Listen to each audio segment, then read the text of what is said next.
And this is when the moments turn to memories. And this is when the future. Ngayong araw, nag-enjoy po talaga ako since hindi naman po talaga madalas na magkaroon ng ganitong event. Kaya po, bumaba din po kami para ma-experience din po ito. Bali, nag-enjoy po ako at masaya naman po. Ayun, masaya, excited. Nakaka-excite yung bawat game kung mananalo or ano. Basta yun, masaya po. Actually, as a first time ma'am, parang naninibago ako sa experience ko kasi nung pagkapanganak ko, after ng manganak, yung pagkaano ng bata, yung parang yung pagod mo, lahat-lahat ng effort mo, parang nabuhos mo lahat doon. Tas meron pang mga postpartum depression, yung mga ganon.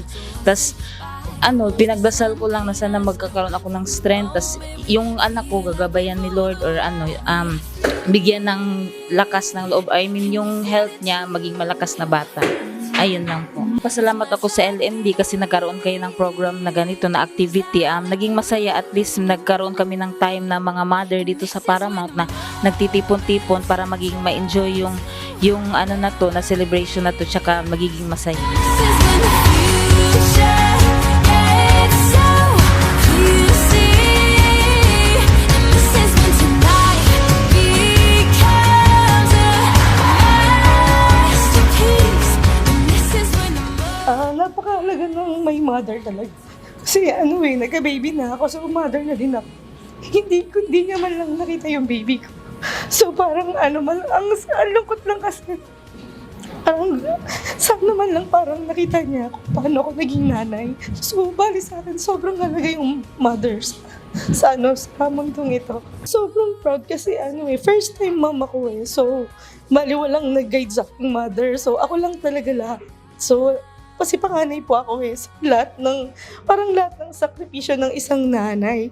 So, yung pati sa mga kapatid, pati kasi ako yung panganay. So, sa akin lahat.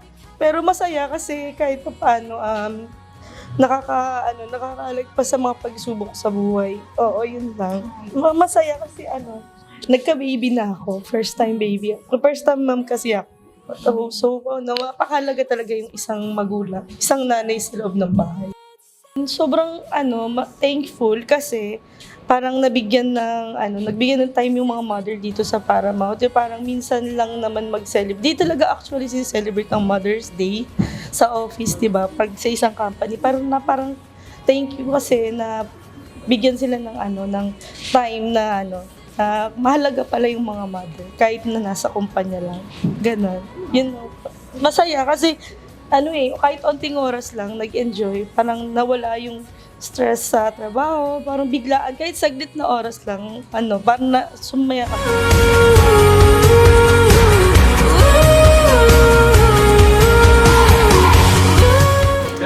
Very appreciated yung effort for the vlog. Happy Mother's Day! Thank you, Paramount! Happy Mother's Day, mga Paramount!